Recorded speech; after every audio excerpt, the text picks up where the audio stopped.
जय हिंद सभी स्टूडेंट को मेरी तरफ से प्यार भरा और दिल से नमस्कार। और मैं लेके आ चुका हूँ आपके सामने टॉप और बेहतर क्वेश्चन। अगर आप तैयारी कर रहे हो, यूपी पुलिस का पेपर देने जा रहे हो, तो एक बार जरूर देख लेना। तो चलो देखो क्वेश्चन आपको क्या कहता है। उत्तरी गोलांतर में वर्ष का सबसे बड़ा दिन कौन सा है? उत्तरी गोलांतर में, यह आपको ध्यान रखना है। उत्तरी गोलांतर यानी ऊपर वाली स्थिति होती है, दक्षिण गोलांतर यानी नीचे वाली स्थिति होती है। तो इसने उत्तरी गोलांतर का पूछा है सबसे बड़ा दिन। यानी अब आपको पता है कि हमारे यहाँ सबसे बड़ा दिन निकल चुका है।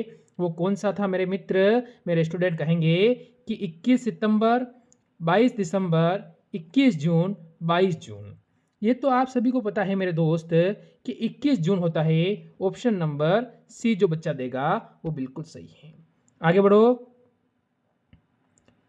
कांधार कहाँ स्थित है?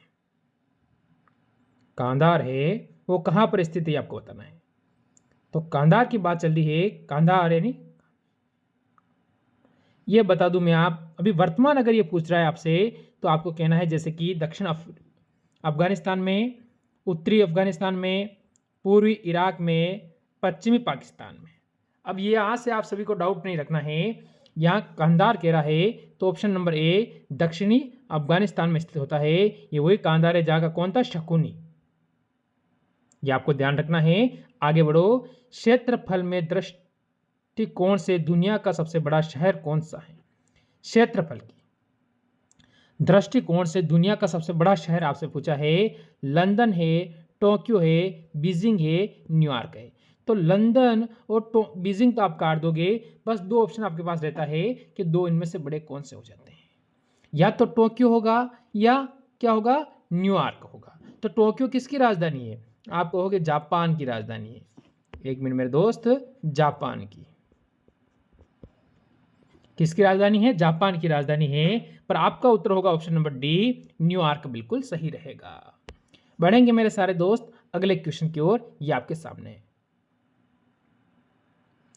नाइटी ईस्ट रिज कहां पर स्थित है ये बताना है।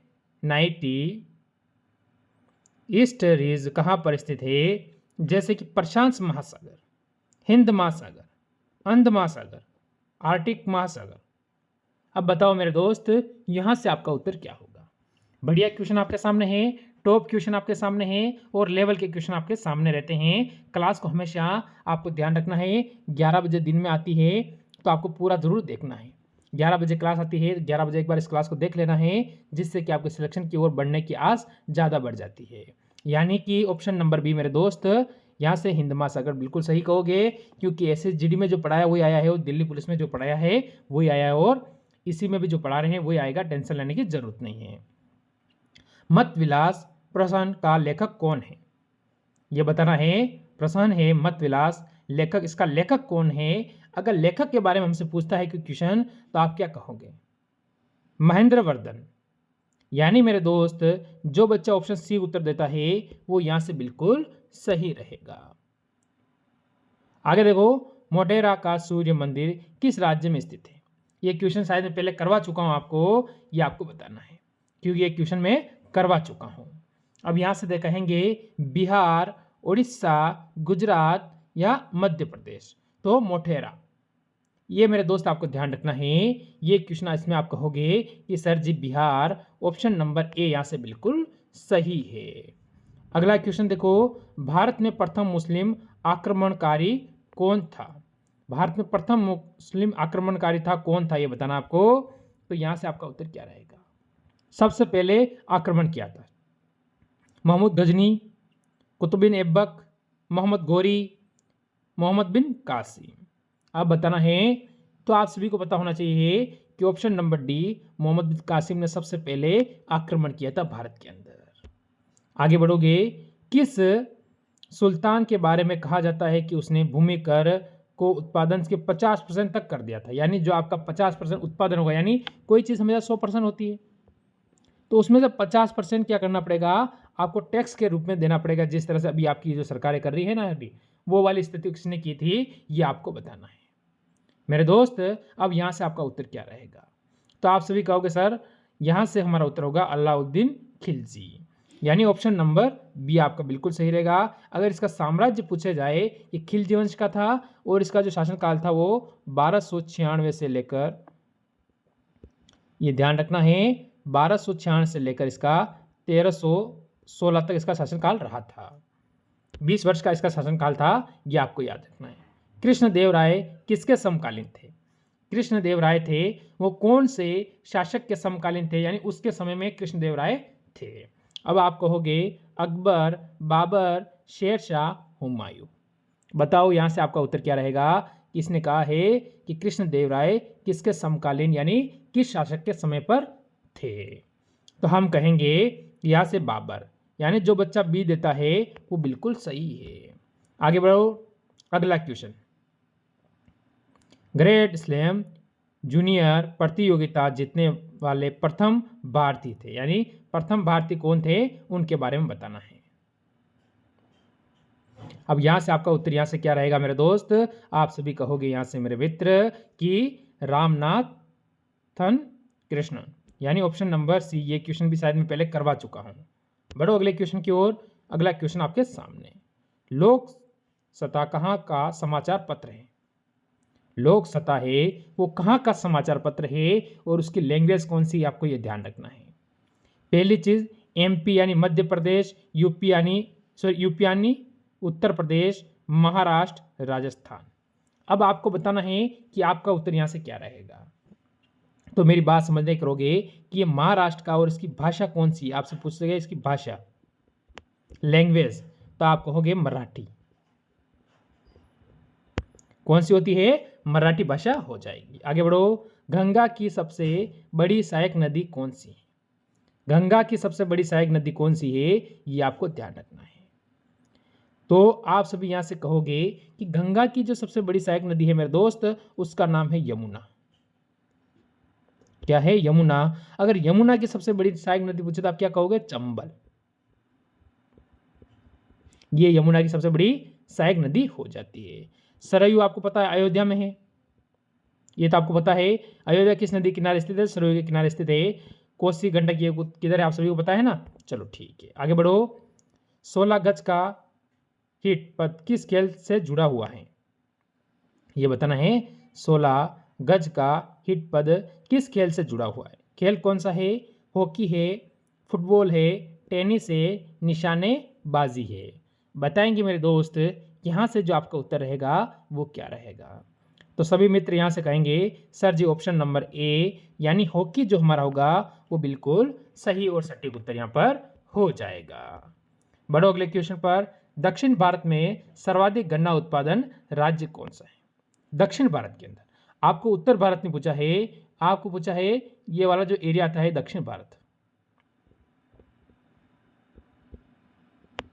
दक्षिण भारत का हो जाएगा आंध्र प्रदेश, उड़ीसा, महाराष्ट्र, तमिलनाडु। बताओ जल्दी से, आप सभी कहोगे सर जी तमिलनाडु। तमिलनाडु का मतलब रहेगा ऑप्शन नंबर डी जो देता है वो बिल्कुल सही है। आगे बढ़ो, अम्ल वर्षा में सर्वाधिक प्रभावित होता है। देखो अम्ल जो वर्षा होती है, जो अम्लीय वर्षा होती है उसमें सर्वाधिक प्रभावित होने वाला जीव कौन सा है? स्तनधारी है, मछली है, पक्षी है, जीवाणु है। बताओ जल्दी से, आप सभी का यहाँ पर उत्तर क्या रहेगा। तो आप सभी क्या कहोगे कि बिल्कुल मछली। मछली का मतलब रहेगा मेरे दोस्त ऑप्शन नंबर बी बिल्कुल सही है। बढ़ो अगले क्वेश्चन पर, क्या कहता है निम्न में से कौन सा जोड़ा गलत है, यानी इसमें से एक जोड़ा है वो गलत है, वो कौन सा है वो आपको बताना है। तो कौन सा हो जाएगा जल्दी से, तो आप सभी कह दोगे यहां से ऑप्शन नंबर डी। जो बच्चा डी देगा वो बिल्कुल सही है, डी यहां से गलत हो जाता है। आगे बढ़ो, दक्षिण एशिया का सबसे बड़ा मरुस्थल है। दक्षिण एशिया का आपसे पूछा है, यानी उत्तरी एशिया का नहीं पूछा है आपसे, दक्षिण एशिया के बारे में पूछा है। तो क्या गोबी ये उत्तर की ओर चला जाते हैं, सहारा ये दक्षिण अफ्रीका में चला जाता है। तो आपसे पूछा है दक्षिण एशिया का, तो ऑप्शन नंबर सी थार हो जाएगा। ये आपको ध्यान रखना है, थार रेगिस्तान का 60% हिस्सा किसके पास है? भारत के पास है। और इसका जो 40% हिस्सा आता है वो पाकिस्तान में आता है। ये आपको ध्यान रखना है, 60% तो भारत में है और 40% पाकिस्तान में चला जाता है थार का। और भारत के जो आपको ध्यान रखना है कौन कौन से, यह आपको कहेगा कि राज्य, यानी भारत के कौन कौन से राज्य है। तो राजस्थान और गुजरात में ये फैला हुआ है, ये आपको ध्यान रख लेना है। और पाकिस्तान में सिंध तक फैला हुआ है। पाकिस्तान में कहाँ तक है? सिंध तक फैला हुआ है। हीमोग्लोबिन किसका महत्वपूर्ण घटक है? हीमोग्लोबिन होता है वो किसका महत्वपूर्ण घटक है? यानी हीमोग्लोबिन होता है ना आपके शरीर में जिसकी कमी आ जाती है, उसके बारे में पूछ रहा है। तो आप क्या कहोगे? ये होता है आरबीसी का, यानी आरबीसी ऑप्शन नंबर यहां से मेरे भाई ए बिल्कुल सही रहेगा आप सभी का उत्तर। आगे बढ़ो। किसके मौजूदगी के कारण शरीर के भीतर रक्त जमता नहीं है? यानी आपके ऐसी कौन सी चीज के कारण शरीर में हमारा रक्त यानी खून जो ब्लड होता है वो जमता नहीं है, यानी चलता रहता है, इसका सर्कुलेशन चलता रहता है, वो किसके कारण है? तो आप क्या कहोगे? हेपेरिन के कारण। हेपेरिन यानी यहां से जो बच्चा ऑप्शन डी देगा वो बिल्कुल सही रहेगा। आगे बढ़ो। रुधिर के प्लाज्मा में निम्नलिखित में से किसके द्वारा एंटीबॉडी निर्मित होती हैं? एंटीबॉडी होती है ना, वो निर्मित होती है, किसके कारण होती है ये हमको बताना है।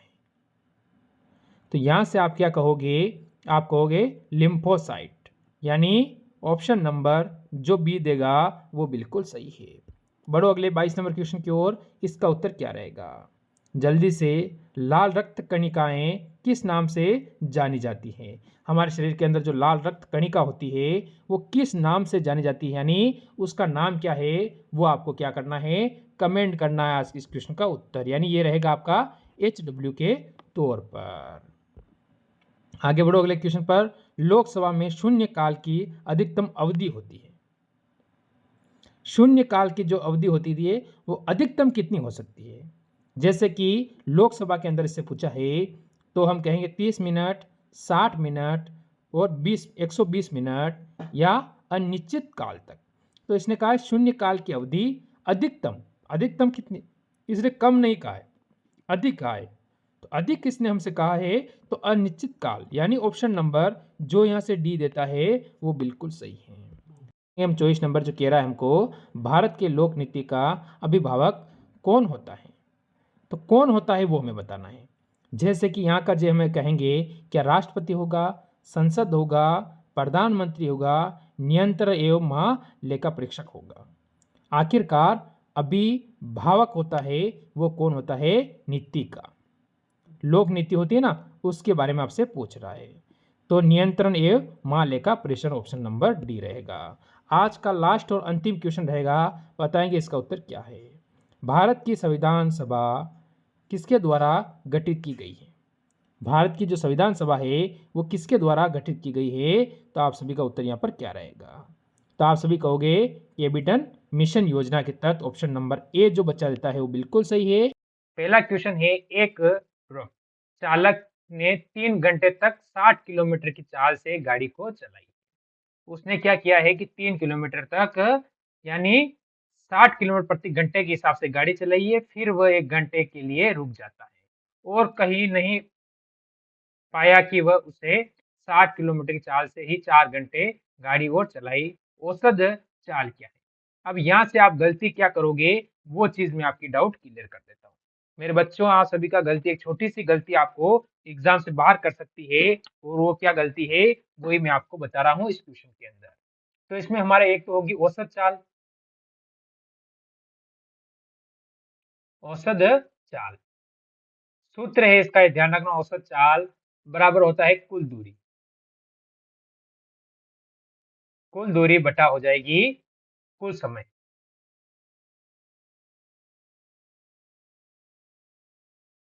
मेरी बात आपको समझ में आएगी। कुल चाल बटा कुल दूरी बटा कुल समय हो गई है। अब देखो इसको करने का एक तरीका है, वो आप सभी के दिमाग में बैठ जाना चाहिए।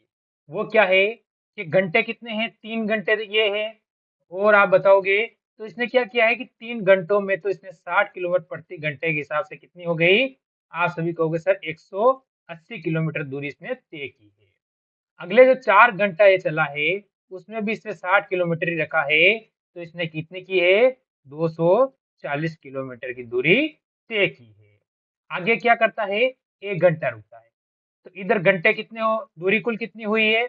आप कहोगे सर 0 का 0, 8 और 4 12, 2 और 1 4 यानी 420 किलोमीटर की दूरी तो इसने कुल तय की है। पर आपको यहाँ घंटे कितने हो रहे हैं? 7 घंटे हो रहे हैं। क्या 7 हो रहे हैं? या बीच में 1 घंटा रुका भी तो है ना, तो इसको भी आपको यहाँ पर प्लस कर देना है, यानी टोटल 8 घंटे। तो 420 में आपको 8 का भाग देना है, तो इसकी दूरी आ जाएगी। देखो, अब आप देखिए यहाँ से बोलिए क्या होगा, 8 पंच 40 यानी 5। अब 5 सिर्फ 2 ऑप्शन में दिया हुआ है, 2 में नहीं दिया हुआ है, तो दूसरा काट देंगे। कितना बचा है 2, 20 हो जाएगा, तो 8 दूनी 16, तो 0.5 यानी कि जो 52.5 इसकी औसत आई है, ऑप्शन नंबर ए। जिस बच्चे ने दिया है वो बिल्कुल सही है। देखो क्वेश्चन में टाइम लगेगा, आपको साथ में जुड़ना पड़ेगा और इन चीजों को सीखना पड़ेगा। मेरी बात आप समझ रहे हैं? इन चीजों को सीखने के लिए आपको मेरे साथ में जुड़ना पड़ेगा, मेरे को समय देना पड़ेगा, तभी आप इसमें सिलेक्शन ले पाओगे और सभी क्वेश्चन सही कर पाओगे पेपर के अंदर। एक बल्लेबाज 13वीं पारी में 96 रन बनाता है और उसी प्रकार उसकी औसत कितने 3 की वृद्धि हो जाती है, तो 13 पारियों के बाद उसका औसत ज्ञात कीजिए। यानी 13 पारियों के बाद उसका औसत क्या रहेगा। तो आपको पता है, तो 13वीं पारी में इसने कितने रन बनाए हैं? इसने 13वीं पारी में बनाए हैं, हम कहेंगे कि 13वीं जो पारी थी, उस समय उसने रन बनाए हैं 96। यानी विराट कोहली ने क्या किया है कि 13वीं पारी में 96 रन बना दिए हैं। आप ले लो, आपको अच्छा याद रहेगा। तो टोटल कितनी, टोटल 13 पारी खेला है, ये आपको ध्यान रखना है। कितनी खेला है 13 इंटू 3 वृद्धि होती है, तो 3 कर दो, यानी कितने होंगे, हम कहेंगे 39। यहाँ पर तो हमारा 39 हो जाएगा। अब पुराना औसत आपको बताना है, तो आपको क्या करना है, 96 माइनस 39 आपको करोगे, तो आपको प्राप्त होगा 57। यानी जो पुराना औसत, पुराना औसत वो कितना आया है, पुराना औसत आ गया है 57। प्लस हर पारी में कितने रन बढ़ गए हैं, आप कहोगे सर 3 रन बढ़े हैं। तो नया औसत क्या हुआ है, तो जो नया औसत आया है वो आया अपना 60। बताओ किस किस बच्चे का 60 आया है, जिसका ऑप्शन नंबर डी आ चुका है, वो एक बार क्लास को लाइक कर देंगे और शेयर करेंगे। बढ़ेंगे अगले क्वेश्चन की ओर। बताओ इसका उत्तर क्या है। देखो, ऐसे क्वेश्चन अगर आपसे पूछते हैं तो उसको आप कैसे करते हो। मेन बात वो आती है, अगर कंपटीशन में ऐसा क्वेश्चन अगर आपसे पूछेगा तो आप कैसे करोगे। दो शंकुओं की ऊंचाई कितनी दे रखी है, 7:5 के अनुपात में दी है। उनके व्यास का अनुपात कितना है, 10:21 है। तो उनके आयतन का अनुपात ज्ञात करें। बताओ उसके आयतन का अनुपात क्या रहेगा। कोई बता सकता है कोई बच्चा कि उसके आयतन का अनुपात क्या रहेगा। अब तरीका इसका देखो आप, तो आपका क्वेश्चन आसान हो जाएगा। वो मैं तरीका बताता हूँ। यानी अगर आप इसे h मान लो, मेरी बात मानो कि हम अगर h1 और h2 मानते हैं, और जो हमें दे रखा है 7:5, और R1 अगर R2 ले लो आप, तो आप कहोगे कि 10:21। ये चीज आप सेट कर चुके हो। अब इसका एक सूत्र है, वो पता है आपको, कि 1/3 पाई आर स्क्वायर H1 बराबर, या अनुपात लगा दो आप, बराबर मत लगाओ, बटा 3, 1/3 into pi are square H2, ये है ना। अब इसको आपको काट दो, यहाँ से ये काट दो, पाई से पाई काट दो, ये चीजें आपको काट देनी है, तो यहाँ से छोटा हो जाएगा, ये आपको ध्यान रखना है। अब क्या करेंगे हम, अब देखो आपके पास क्या होता है, तो ये हो जाएगा 100, क्योंकि पाई का मान हमें 22/7 दे रखा है, टेंशन लेने की जरूरत नहीं है। 100 इंटू 7, और ये आगे हो जाएगा 21 इंटू 21, क्योंकि एच 2 बार है ना, इंटू 21 यहाँ से कर रहा हूँ, और इंटू 5। तो 7 से किट काटूंगा कितनी बार जाएगा, 3 बार। या फिर मैं 5 से 100 को काटूंगा कितनी बार जाएगा, 20 बार। तो ये आपको डाउट क्लियर करते हैं। अब यहाँ पर कितने बचे हैं, यहाँ पर अनुपात में मेरे पास 20 बचे हैं, और यहाँ पर कितना होगा, 21 इंटू 3 यानी 63। किसमें दिया है, ऑप्शन नंबर बी के अंदर दिया है, और यही हमारा बिल्कुल सही रहेगा। मेरी बात आप सभी के समझ में आई होगी। बढ़ो अगले क्वेश्चन की ओर जल्दी से।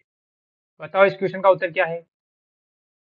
मेरे दोस्त सारे बताएंगे इस क्वेश्चन का उत्तर क्या है, जल्दी से। बताओ जल्दी से उत्तर क्या रहेगा। तीन संख्याएं 2, 3, 5 के अनुपात में है और उनका लघुत्तम समावर्तन एलसीएम कितना दे रखा है, एलसीएम 60। उन संख्याओं का महत्व समावर्तन एचसीएफ क्या है, एचसीएफ हमें बताना है कि उनका एचसीएफ क्या है। तो आपको पता है तीन संख्या आपको दे रखी है, यानी फर्स्ट, सेकंड और थर्ड। क्या ये तीन संख्या आपको दी हुई है? ठीक है। पहली संख्या क्या है? 2, दूसरी संख्या 3, तीसरी 5। क्या इनको मैं 2x, 3x, 5x मान लूं? क्या कर सकता हूं मैं? नहीं कर सकता हूं। आप कहोगे सर बिल्कुल कर लीजिए, जिससे कि अच्छा रहेगा। चलो आगे बढ़ो। अब इनको देखेंगे कैसे करो। तो इनका जो एलसीएम कितना दे रखा है, वो 60 दे रखा है। ये आपको ध्यान रखना है। एलसीएम कितना दे रखा है? 60। मैं करूं अगर 3 इंटू 5 करूंगा, 15, 15 इंटू 2 30, कितना आएगा? 30। यानी x क्या आया? 30 बराबर क्या दे रखा है मेरे को? 60। तो मेरा एलसीएम आ जाएगा यहाँ से। x बराबर क्या आया है? x बराबर आप सब कहोगे 2 आ चुका है। यानी ऑप्शन नंबर ए जिस बच्चे का आ रहा है वो बिल्कुल सही। क्या मेरी बात आप सभी को समझ में आई है? जिसका ऑप्शन नंबर ए आया है वो एकदम सही रहेगा यहाँ पर। बताओ, एक और शंकु वाला क्वेश्चन आपके सामने आ चुका है। क्या शंकु वाला क्वेश्चन आप कर सकते हो? क्या शंकु वाला क्वेश्चन आप कर सकते हो? क्वेश्चन थोड़ा सा हार्ड रहेगा पर अच्छा रहेगा। और ये क्वेश्चन मैंने एक पहले बता चुका हूँ, तो ये आपको HW के तौर पे दूंगा। इसका उत्तर मेरे सारे दोस्त, मेरे मित्र, मेरे भाई सभी मेरे को कमेंट करके बताएं। क्या इसका उत्तर आप सभी कमेंट करके बताओगे या मैं करवा के दूं? तो आप कमेंट करोगे, नहीं आएगा आपको तो इसका कल की क्लास में मैं क्लियर करवाऊंगा। ये आपको ध्यान रखना है, कोशिश करना है कि आप कर सको। ज्यादा ऊपर चला गया नहीं?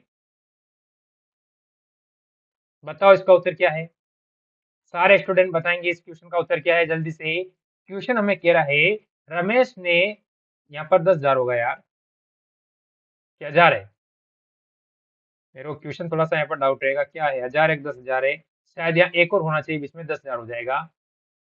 कुछ कुछ है यहाँ पर। इस क्वेश्चन को पढ़े अभी से सही हो जाएगा। कि राशि का व्यवसाय शुरू किया है, 6 महीने बाद केवल 20,000 रुपए का निवेश करता है। 6 महीने बाद केविन क्या करता है? 20,000 रुपए का निवेश करने के शामिल हो जाता है। यदि 2 वर्ष के अंत में 10,000 रुपए का लाभ कमाते हैं तो केविन का हिस्सा क्या है? केविन का हिस्सा हमें बताना है। अच्छा, केविन का हिस्सा हमें बताना है। यहाँ पर मेरे हिसाब से 40 होगा, 4 होगा, यानी 40,000 से आप अगर कर लीजिए, फिर देखते हैं क्या होता है।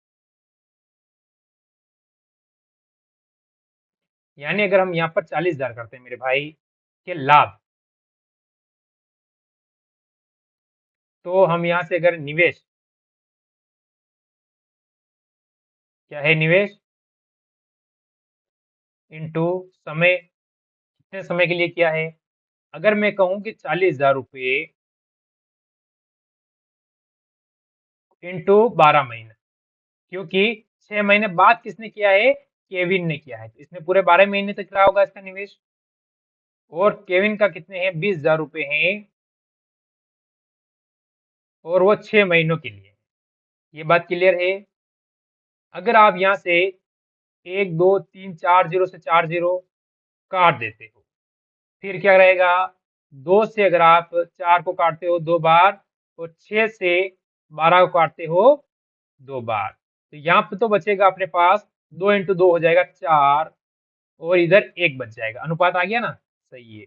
तो यानी लाभ कितना है? 10,000 का। तो हम क्या कहेंगे?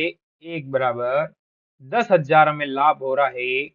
क्या 10,000 लाभ हो रहा है? तो बट्टा में 4 ने कितना हो जाएगा? 5, यानी 5। 5 से मैं काटूंगा क्योंकि एक की वैल्यू हमें बतानी है। केविन किसने हमें पूछा है? केविन का कितना? 1 है। 1 की वैल्यू 5 से आप 10,000 काटोगे तो आप कहोगे सर 2,000 हमें प्राप्त हो रहा है।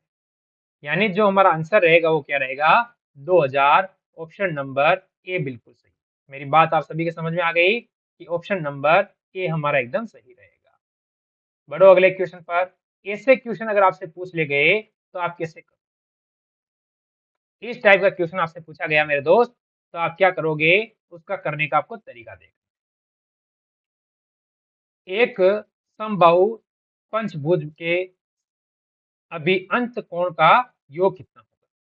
अगर आपको अंत कोण का योग पूछे तो उसको करने का तरीका क्या रहेगा, वो मैं आपको इसमें सिखाऊंगा। चलो देखो कि उसको आप कैसे करते हैं। जैसे कि बाहरी कोण कितने हैं, आप सभी को पता है पंचभुज है, तो सभी को पता है कि नहीं है बाहरी कोण कितना होता है। बाहरी कोण हर चीज में आपको लिख के समझाऊंगा जिससे कि आपको आसान रहे। तो आप कहते हो सर हमेशा होता है 360 डिग्री। अगर 360 डिग्री रहेगा और ये पंचभुज है तो मैं 5 का भाग दे दूं। इसने कहा है पंचभुज इसलिए मैंने 5 का भाग दिया, 5 से काटूंगा कितनी बार जाएगा ये, 72 बार। एक की वैल्यू कितनी आ गई, 72 आ गई। तो अब अंत कोण, कोण भी आपको ध्यान होना चाहिए। तो यहाँ पर हम कहेंगे वो होता है 80, 180 डिग्री माइनस 72, तो बराबर कितना आएगा 108 डिग्री। आएगा कि नहीं आएगा ये बताओ। तो बराबर 108 डिग्री आएगा नहीं आएगा। कौन कौन बोलता है कि सर हाँ 108 डिग्री ही आएगा। मेरी बात से आप सहमत हो कि नहीं हो ये बताओ आप, कि सर हाँ 108 डिग्री आएगा। चलो अगर इस तरह से 108 डिग्री यहाँ पर आ जाता है तो फिर हम क्या करें, आगे क्या करना पड़ेगा आपको। 108 डिग्री और यह पंचभुज है तो इंटू 5 कर, बताओ कितना होगा। सभी स्टूडेंट कहेंगे सर ये तो 540 हो रहा है, तो क्या 540 ही हमारा आंसर है। बिल्कुल आप सभी का आंसर 540, ऑप्शन नंबर बी बिल्कुल सही रहेगा। यहाँ से मेरी बात आप सभी समझे होंगे कि 540 आपका उत्तर एकदम सही। बढ़ो अगले क्वेश्चन पर, बताओ इसका उत्तर क्या है। बताओ इसका उत्तर क्या रहेगा। एक समबाहु बाहु छठ भुज दे रखा है, यानी अभी मैंने आपको 5 भुजे वाला क्लियर कराया था। अब छठ भुज आपको दिया है, तो क्या छठ भुज को आप कर सकते हो या नहीं कर सकते हो। अंत कोणों का योग कितना होगा। तो वही चीज है कि बाहरी, मैंने कहा था आपको बाहरी कोण कितना है। तो आप कहोगे सर बाहरी कोण हो जाता है 360 डिग्री। कितनी भुजा है, आप कहोगे सर 6 भुजा है। 6 से काटूंगा कितना हो जाएगा, 60 डिग्री आएगा। क्या 60 डिग्री सही है कि गलत है, ये चीज मैंने आपको बता दिया है। फिर मैंने कहा कि अंत कोण कितना होगा। तो आप कहोगे सर ये तो हमें 180 डिग्री बताया था आपने। तो मैं कहूंगा 60 से 180 में से 60 माइनस करोगे कितना बचेगा आपके पास। आप कहोगे सर 120 बचेगा। क्या मैं कह दूं आपको कि मेरे बच्चों 120 इंटू अगर आप 6 करते हो तो कितना होता है, ये बताओ। तो आप कहोगे 6 इंटू 12 करते 72 और 0 यानी 720 डिग्री आएगा, यानी ऑप्शन नंबर सी। जो बच्चा ऑप्शन नंबर सी दे रहा है वो बिल्कुल सही। मेरी बात को, मेरी भावना को, हर चीज को अब बेसिक से आप लोग समझ रहे होंगे। चलो एक क्वेश्चन और करवाऊंगा मैं। ये क्वेश्चन एक और आपके सामने है, जो मैंने अभी फर्स्ट क्वेश्चन ऐसा ही करवाया था, फर्स्ट सेकंड क्वेश्चन वैसा क्वेश्चन एक और आ चुका है। मैं क्वेश्चन आपको 10 करवाता हूँ, पर क्या करता हूँ कि मैं कम समय में करवा देता हूँ, बाकी इन 10 से 12 क्वेश्चनों में पूरा घंटा लेकर नहीं बैठता हूँ। मेरी एक आदत है, 9 पारियों के बाद रमन का एक निश्चित औसत होता है, 10वीं पारी में वह 100 रन बनाता है, जिसमें उसका औसत 8 रन बढ़ जाता है, तो उसका नया औसत क्या है। वो क्या कर रहा है कि जो 10वीं पारी, 10वीं पारी में क्या कर देता है वो, कि 100 रन बना देता है। कोई बात नहीं, उसने 10वीं में 100 बना दिया, अपने क्या है, हमें तो कोई है ही नहीं। हमसे पूछा इसने कि अगर 10वीं में 100 बनाएगा तो हम क्या करेंगे कि 10 इंटू 8 करेंगे। कितने रन बढ़े हैं, 8 रन बढ़ जाता है, तो ये तो 80 रन हुए हैं। यानी कितने रन ज्यादा बनाए, रन ज्यादा बनाया। ठीक है, ये आपको ध्यान रखना है, मैं लिख के इसीलिए समझा रहा हूँ कि आपको बेसिक से समझ आए। अगर मैं टोटल इसने 100 बनाया है तो 100 में से मैं 80 माइनस करूंगा तो आपके पास कितना आएगा, पुराना 20 आ जाएगा, यानी पुराना औसत।